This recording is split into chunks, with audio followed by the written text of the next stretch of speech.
There's a photograph from May 1945. Black and white. Two men, about 12 feet apart. Zhukov on the left, Patton on the right. The Elbe River running between them. Neither one smiles. Most people don't understand what that photograph means. They think it's just a moment, a historical snapshot. But Zhukov understood it differently. He was looking at the one military force in the world that could have stopped him from ever reaching Berlin in the first place. And he knew it.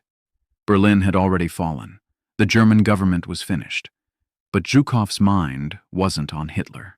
It was on Patton, on the Third Army, on what came next. 6 weeks before that photograph, the Red Army had launched Operation Vistula Oder. In 20 days, they covered 340 miles.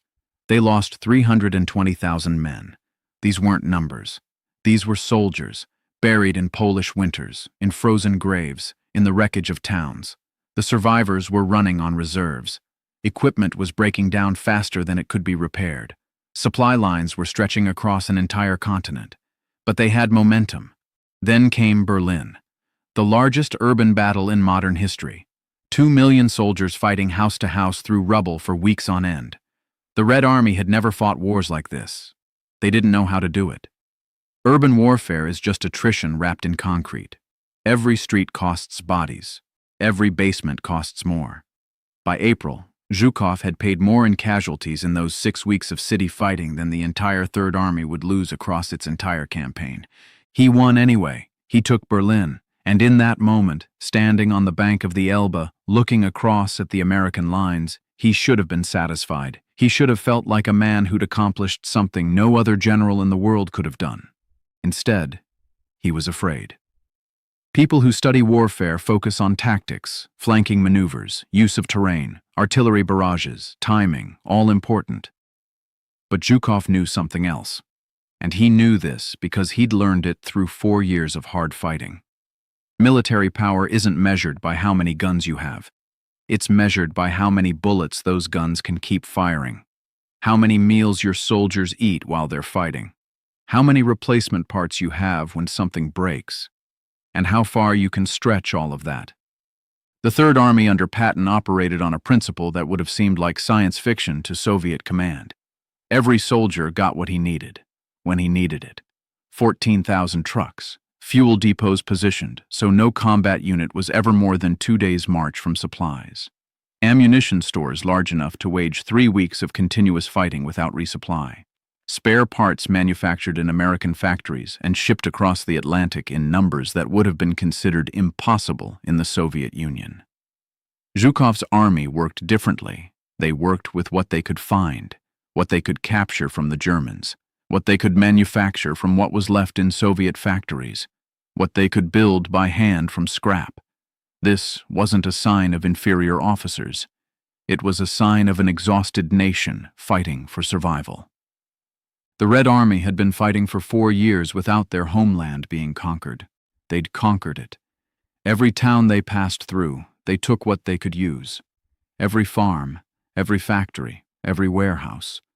The Soviet Union wasn't running at capacity. The Soviet Union was running on what it had left. Tank divisions were starting to run out of fuel. Infantry divisions were running short on food. Medical corps didn't have enough medicine. And directly across a river from them was an American army that was just reaching its peak efficiency. An army supplied by a nation that had spent 4 years building factories while Europe burned. A nation that had turned its entire industrial machine toward one purpose, putting supplies into the hands of soldiers in the field. Zhukov wasn't the kind of man who missed implications. He looked at that situation the way a mathematician looks at equations. You have X amount of supply capacity. You have Y amount of troops. You can extend this line for Z distance before everything collapses. And the Americans had a different equation entirely. The T-34 was the best tank the Soviets had. It had been revolutionary when it was designed in the 1930s. For years, the Germans couldn't kill it reliably. It had won battles across Ukraine and Poland and into Germany itself. By the standards of the war, it was a formidable machine. By May 1945, the Americans had built something comparable, the M-26 Pershing. They weren't identical machines. They had different strengths. but neither side could claim a decisive advantage in raw tank versus tank combat. But that wasn't the problem. And that wasn't why Moscow was afraid. Soviet military doctrine was built on a different idea. It wasn't about having the best individual tank. It was about mass. You send enough tanks at the enemy until the enemy runs out of anti-tank guns. You lose so many men that the enemy loses more men. And eventually you win, because you had more men to lose. This worked in Russia. It worked in vast plains where space and time were on your side. It worked when you could trade territory for time, when you could fall back and regroup, when the resources of the entire Soviet Union were available to rebuild what you'd lost. It didn't work against the American army. The American approach to war was different. They didn't want a slugging match. They wanted to move fast, break through the line, attack the logistics, paralyze the command structure through speed and coordination, make the enemy so confused and stretched that it collapses. Every 3rd Army Division had officers trained to make decisions without waiting for orders from above. Every truck had radios.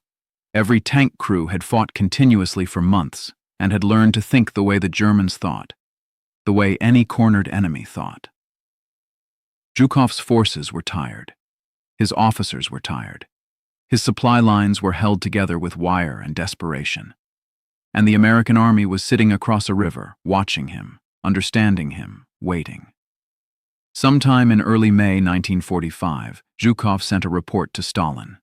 Nobody has ever published the exact words, but Soviet officers who were interrogated after the war, American intelligence officers who debriefed those officers, they all said the same thing about what it contained.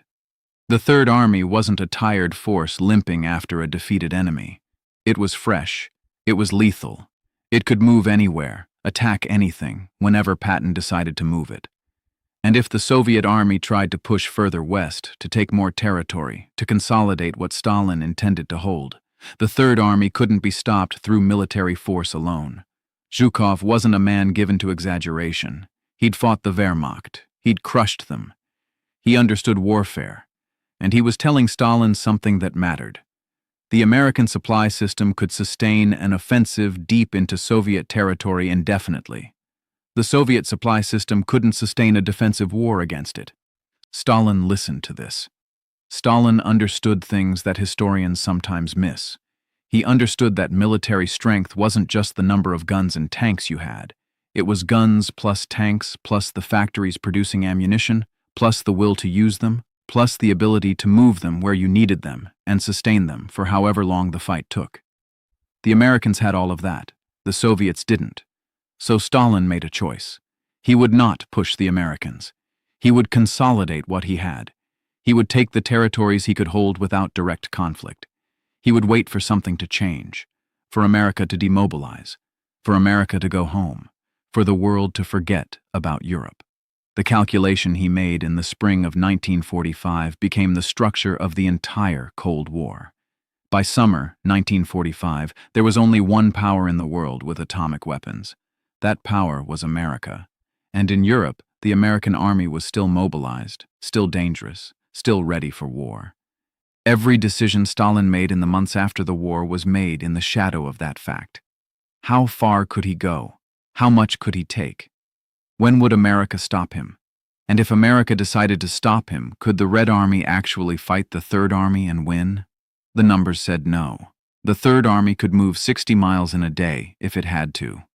The closest Soviet defensive line was 250 miles away. Zhukov's forces could cover that distance in 4 or 5 days, but the Americans would be there in 3. They'd be through the line before reserves could arrive. They'd be encircling, cutting supply routes, destroying everything Zhukov had spent years rebuilding. So Stalin didn't push. He held. He let America make decisions about occupation zones, about what happened to Poland, about what happened to the rest of Europe.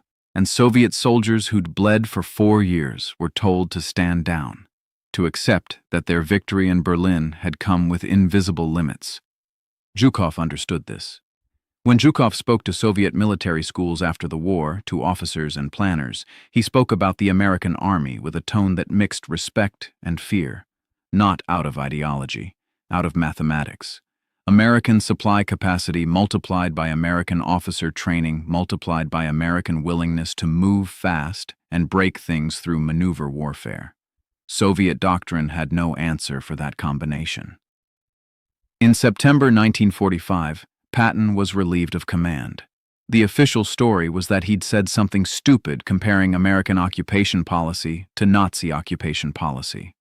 The press called him reckless, a man who couldn't adjust to peace, a relic of an old way of fighting. It was all technically true. But it wasn't the reason. The real reason was simpler. The State Department knew what Moscow knew. The Soviet Union was wary of the Third Army. And if Patton stayed in command, the situation would get dangerous. Patton was no diplomat. He was a warrior, and he understood that his army could defeat the Red Army if the order came. So the government quietly removed him.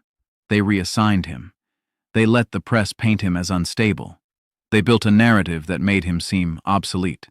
And Zhukov watched, and Stalin watched, and they both understood. The Americans had decided not to fight. A different president, a different Secretary of State, or a different general in command might have made a different choice. But this choice was made. The American army would be demobilized. The soldiers would go home. The factories would build cars and refrigerators instead of ammunition. This is a story about what could have happened, why it didn't, and why the people who understand war best knew it could have happened. Zhukov had studied the German army's history. He'd watched the Wehrmacht lose in 1918, not because it was outfought, but because it ran out of supplies and its own population stopped supporting the war. The Wehrmacht was formidable, but it was fighting a war it couldn't sustain. The Soviet Union in 1945 wasn't facing internal collapse, but it wasn't expanding in strength either. It was consolidating. It was preparing for something like a siege. And if the American army had attacked, if American supply lines had been turned against Soviet supply lines, if American mobility had been used to paralyze Soviet command and control, the Red Army would have lasted maybe 6 months before it fell apart. This isn't American superiority. It's mathematical assessment. The Soviet army was built for one type of war. The American army was built for a different type. In the type of war the Soviets were designed for, they could win. In the type of war the Americans were designed for, the Soviets had no defense. Zhukov had fought his way across half a continent. He'd defeated the Wehrmacht at the height of its power. He'd crushed the Japanese in Manchuria. He'd taken Berlin. And in that moment, standing on the Elbe River, looking at the Third Army, he understood something that would shape his thinking for the rest of his life. He hadn't defeated the Americans. He'd stopped in front of them. And that difference, subtle but absolute, meant that the future wasn't going to be shaped by what Stalin wanted. It was going to be shaped by the balance of terror between two superpowers, two armies, and two different ways of making war. That fear that Zhukov felt. It wasn't fear of Patton as a man. It was fear of what Patton represented. An abundance the Soviet Union could never match. A way of moving and fighting that Soviet doctrine had never encountered. A will to power that Stalin could never entirely predict or control. And that fear, in those first months after the war, became the foundation of everything that followed. The Cold War didn't start in ideology. It started on the bank of the Elbe River, in the mind of a man who understood that he'd won a victory and lost a world.